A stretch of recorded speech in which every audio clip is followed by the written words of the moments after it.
Last week you might have noticed that an EU pro on 120 ping was on the top of the solo finals leaderboard for most of the tournament.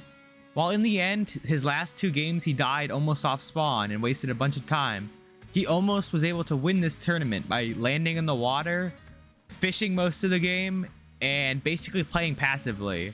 I'm going to be showing you how he did this in this video. To first understand how he did this, you have to understand where he's dropping. He's dropping on the far edge of map near Kappa Kappa Factory, behind it next to the islands. It seems like he definitely chooses this drop because of where it goes to. While he only has a few chests off the back, he can get some of the other loot that some of the players left, and then he can head kind of towards Kappa Kappa Factory, get a bunch of metal, maybe get an extra sword there, and then he can start heading towards kind of like the rainbow fields, where depending on the zone, he normally gets a long time to fish this or stay in storm and fish this, so he can get all of his heals. Because he kind of shambles drop, got all the extra shambles loot, he doesn't really have heals, but because of how broken fishing is this season, it kind of lets him get away with this, and he'll come out with storm with full metal, full fish, at least like a green or white shotgun that's like a sentinel, and a pretty good AR. Because this season's hit scan, it kind of doesn't really matter what the rarity of gun is. A lot of strategy he has in here is whenever he does need to get a kill or something early game to like free up some loot or something like that. In some other games, he would just grab a green AR with nothing else in his inventory and find some unsuspecting guy and sit in a bush and then full fry him when he goes to heal or do something else. This gets him a lot of free kills, which the kill really doesn't really matter for points wise that much. I'll point out what layer he's on and why it's works so well, and he kind of gets away with this because he lands into the dead side of the map and he kind of rotates on the water right here, so he gets this nice like covered space where all the people around him aren't shooting at him. And even if he does get shot at, he can base up, refarm the fish, because the fish, shield fish are so broken this season. So basically, he only needs to carry 1 set of heals if he's constantly on water, because he can just hold the fishing rod and just refresh every time. And I think that comes back to where he landed in the first place, because the pathway he landed is kind of all around near water. There's a bunch of different lakes and stuff you run past. And let's say he gets beamed every game or something, at least by a few players. He can always just farm those fish. He doesn't have to make a massive box and get ready for people to key, because he can just instantly heal up and then ego peek them with an AR and get a beam so they run away. Another thing with that is, of course, everyone's not going to have great aim, but great aim really saves you this season. If you're able to get that beam every time, you're able to keep people from pushing you, and I think that's one of his strong suits from just being a pro player. That he has a god aim, that he can get people off his back every time. Even here in the end game, he's fishing, and if you always are getting beamed because you get shot through your like walls, it makes sense to just keep farming and hold fishing rods like this. I don't fully know what his strategy is in games that aren't near water, but I think that's why he changes his location most of the time. I will admit that a large portion of his success is just some of the crazy rotates he hits, that he just plays the build so perfectly and plays timing so well that like people barely shoot at him until the end. And even when he is getting shot at, his precision with his mechs at the high ping is pretty incredible in how he stays from not being shot at. Even if bullets get through, he normally sets himself up to get a perfect rotate and very few mistakes are going on. So he can perfectly get in zone and not get killed.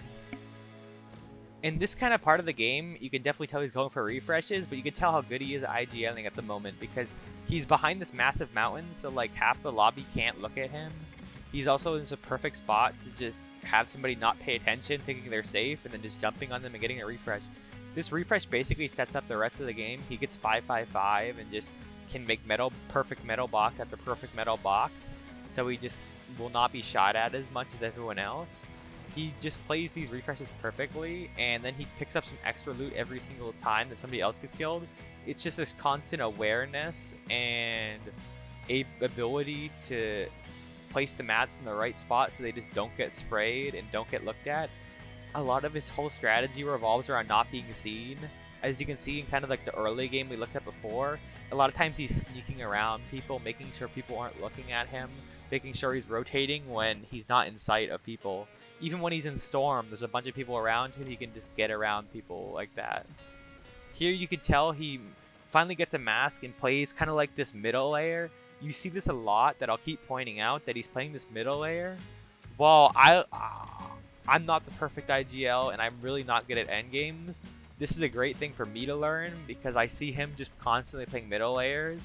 And if you play bottom layer, it kind of makes sense because bottom layer is normally kind of shambles and you kind of get beamed from people on top layer. But if you're in the tippy top layer, you kind of get sprayed down on by height. So this kind of low, like second to lowest or third to lowest place is normally where he hangs out with all of his full metal. And because of how shambles this lobby is going to be, because everyone else is going for the refresh right now, they don't really have the metal that he has, so he's going to be the last to be shot at. And you can tell that he's still being aggressive when somebody gets close to him just to scare him away, but when he can, he's trying to just be absolutely silent so nobody even notices he's there. Another rotate to a higher to middle layer. I think he noticed that there wasn't really a height team this game, like there wasn't a height person, so he kind of takes over height but doesn't fully take it, because I think at high ping, if you try to get taken on, if you try to zone war kids on height, you kind of always lose. And if you can tell, these people in his lobby are crazy, like Oliver OG, some other pros, all in his lobby. I think Peterbot was even in this game at one point. Visuals, like all the top guys. And now he's building in wood because I think he needs to look for another refresh. And he's just constantly sneaking, constantly crouching so people don't know he's there. I definitely make that mistake of running around in boxes and not crouching sometimes, but I definitely notice it from a lot of other people. And here we have a little early rotate, a mix of wood and metal so he doesn't waste too much. Some of these like people on low ground are constantly easy kills sometimes, and that's why he's looking for them. They're kind of distracted in their own manner of what they're doing, so he can just get a free look on them. Again, he goes to a middle to lower layer. You can definitely tell he's low on mats here, but he luckily gets a nice little refresh that goes his way, just somebody jumping in his own box, which is so lucky. He's able to kind of defend this person by jumping into a second box because he can't really play ping wise because they'll just take his wall. He makes a little rotate up to height and goes to the same middle kind of layer. He now has mats from getting that refresh and looks down for another refresh. Just because he can always look for refreshes, and you may as well. You just can't get too tunnel vision. You can definitely tell his discipline is very good here. And he's never going for those crazy refresh pushes. And he's always just looking for the extra one that's free.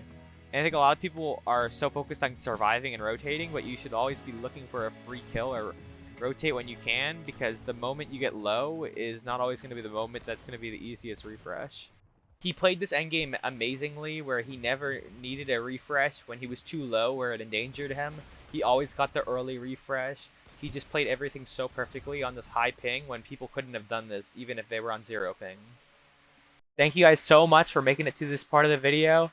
I just moved back into my dorm, so the video should be coming up more normally. It might be a little still slow until I get my cast and get off crutches. Everything's really takes a while to do in my life right now. Going to eat, going to make my own food is really difficult. But in the next month, I should be getting back into it and should be posting a lot more. I know the video, it did take a little bit to get this video out. I was kind of struggling on ideas as well. I'm going to be trying to do as much as I possibly can to come up with better ideas for videos. That's what the main thing that in my videos right now is, that I need better topics and I just don't know what people want to see.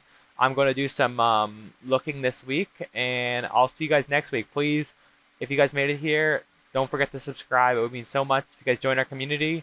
Big things coming up, hopefully. That's the hope as always, but everyone always says big things, and then it doesn't always come up. Life doesn't always happen like that.